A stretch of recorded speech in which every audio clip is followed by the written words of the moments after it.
गएको अरे तिमीहरू हामी दमक शैक्षिक न्यू भिजनबाट हराएको छु रबर खेती जाँदैछौँ रबर कि लबर लबर हो र रबर हो अलिकति चिप्ले छ त्यो हेर्न जाँदैछौँ र कपीमा पनि लेख्नु भन्ने हुन्छ अहिले भरे लेख्नुला कसले भन्नु अब लेख्नु भनेर प्रिन्सिपल सर र म्यामले अब आदेश मानिदिएको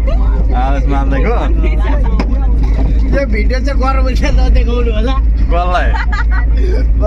यो भिडियो त भरे कमल सरले युट्युबमा सरकै हालिहाल्नुहुन्छ के बोल्न मन छ बोलिहाल भाइ अहिले बेलामा न्यू भिजनबाट यो चाहिँ मेरो धर्मपुत्र हो यो होइन अब लिगल्ली धर्मपुत्र बनाइसकेको चाहिँ छैन तर अब मौखिक रूपमा चाहिँ यसलाई मलाई बाबु भन्छ म यसलाई छोरो भन्छु यो अहिले 10 क्लासमा पढ्छ होइन अनि यसको बाबा कता विदेशतिर हुनुहुन्छ अनि यसले मलाई नै बाबु भन्छ यतातिर कतै हुनुपर्छ है अब चाहिँ आउन आँटेको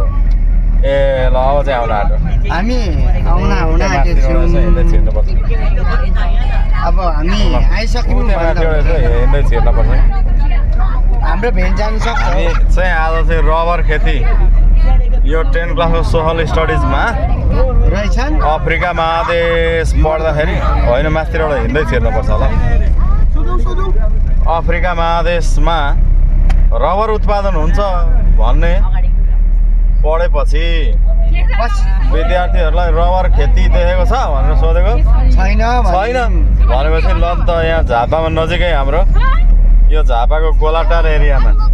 रहेछन् नजिकै रबर खेती छ अनि त्यो रबर खेती लगेर रबर चाहिँ यसरी उत्पादन हुन्छ भनेर विद्यार्थीलाई देखाउनु पर्यो भनेर भन्ने उद्देश्यले यहीँनिर रोक्नु ल यहीँनिरबाट जाने भन्ने उद्देश्यले विद्यार्थी 10 कक्षाका आज लिएर मैले हिँडेँ स्कुलबाट यहाँबाट हिँड्दै जाँदैन गाडी यहीँबाट हो बाबु यहीँबाट हो धर्मपुत्र लु उत्र्याउ त बाबु एक कपी नलानु होला है कपी बोक्नुपर्छ अहिले भरे म्यामले तँलाई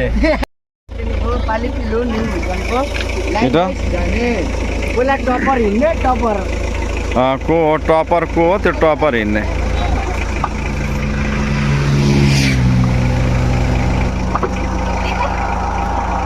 ल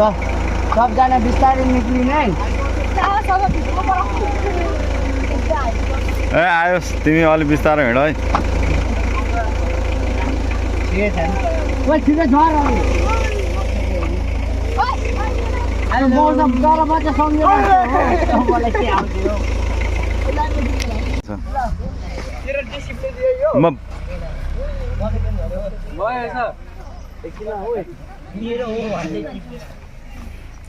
हेलो हामी चाहिँ अब कहाँ हिँडेको अरे यो टोली आज रबर बनाउने रबर खेती रबर प्लान्टेसन हेर्न हो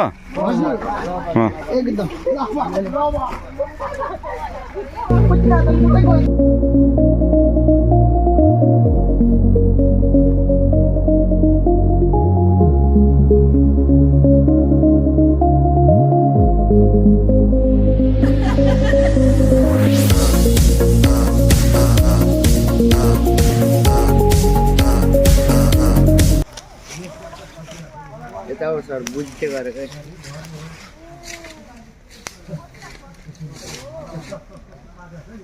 यो सर यता पनि सर यता पनि हो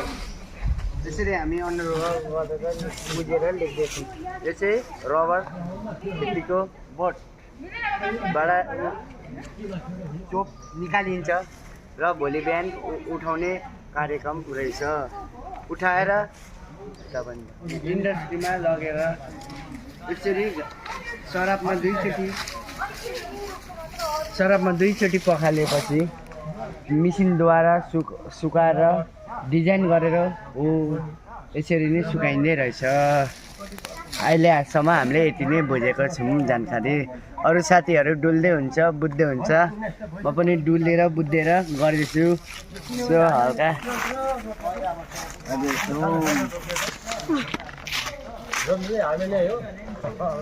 तर मैले धेरै कुरा थाहा पाएँ नि हो के थाहा पायो लु भन न।